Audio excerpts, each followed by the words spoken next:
Hello guys, good morning. For today's video, isi-share lang natin itong isang breakout board motor driver from Pololu.com. Ito yung Pololu High Power Motor Driver 18V15. So itong breakout board na motor driver is kaya niya shoutout bago pa lang shoutout sa mga electronics enthusiast. I-share ko lang tong video na to kasi nung nakuha tong item is yung mga parts, yung ibang part niya is hindi nakakabit sa breakout board. Yeah. So well, ma-document ko tong share ko na lang din sa video na to. So itong full high power motor driver pala is kaya niya up to 30 volts yung mga brush motors. This is MOSFET H bridge motor driver enables bidirectional control of one high power DC motor, DC brush motor. So support a wide 5.5 volts to 30 volts range and is sufficient enough to deliver continuous 15 amperes without heatsink. So kung napansin nyo, ito wala siyang makikitang heatsink. Pero based sa nakikita ko, kung isasagad mo talaga to sa 30 volts, medyo hindi siguro stable yung functionality ng system niyo. So much better kung siguro mo-max yun na to 25 volts DC sa mga brush motors. So ito unboxing na natin at saka isabay na lang i-assemble na natin ito.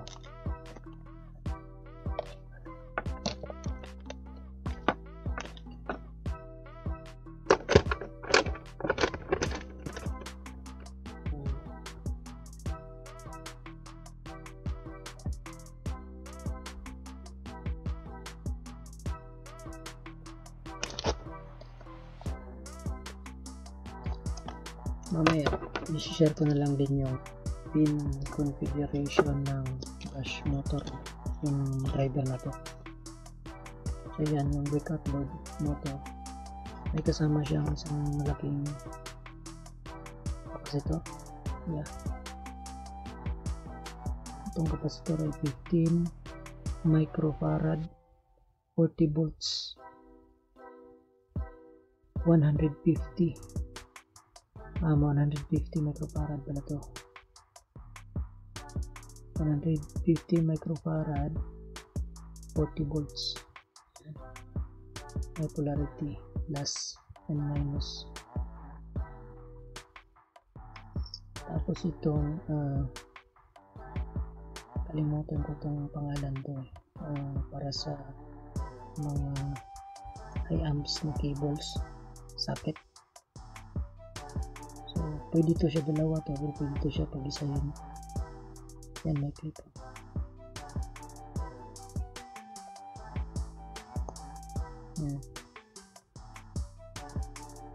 Yan. Tapos sama pin headers.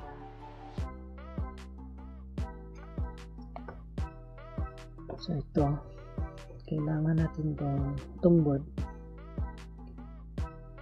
Sa pagkabit ng capacitor, meron siyang nakalagay dito sa likod yung mga pin configuration, plus, minus, o plus. Itong plus sa taas is pwede niya is 5.5 volts.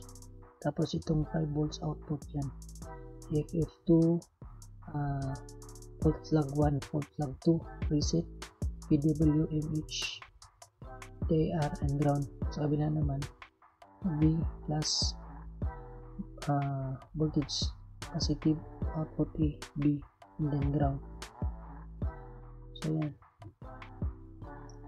kabit muna natin itong capacitor sa gitna. Kailangan ito ikabit ito sa gitna capacitor kasi ilalagay ito dito, nakalagay dyan plus and minus. So positive to negative. So kailangan ipi natin to.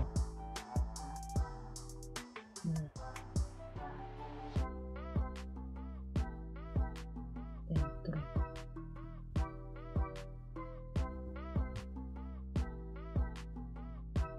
Tapos yung positive niya dapat nito positive, tapos negative. Yan.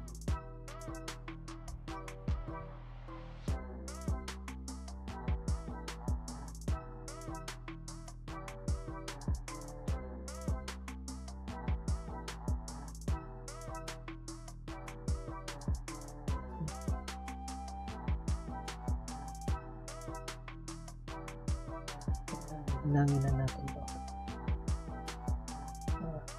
Tuloy-tuloy na sa jackpot round. Tapos ito. So kayo na bahala mo. Depende kung paano nyo ilagay yan. Depende sa design ng project nyo. Okay, maghihinang tayo. I-shoutout natin lahat mga kaibigan natin sa KBP, Kuba Plus Vlogger.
So ayan na. Yan na yung orientation niya.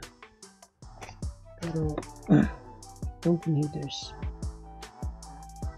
ito ilalagay. Bali, pwedeng dito, tsaka pwede rin dito. Pero ang gagawin ko is dito ko na nilagay kasi kailangan nila ito ilagay sa breadboard. So paglagay mo sa breadboard, mas mabilis lang, madali lang.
So ito na.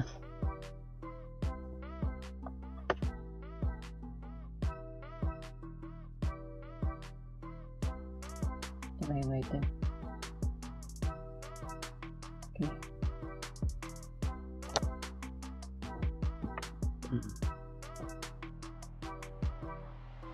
Yung configuration na sa likod makikita pa rin.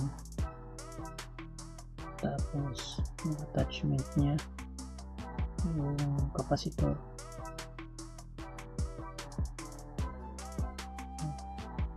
plus minus.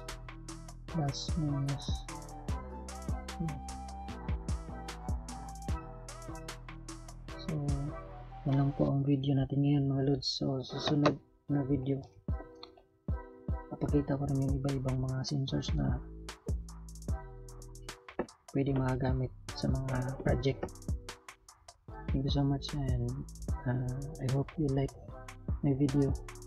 And sa mga bago pa lang sa channel ko, please don't forget to subscribe. So maraming salamat sa inyo mga lods, and God bless ating lahat.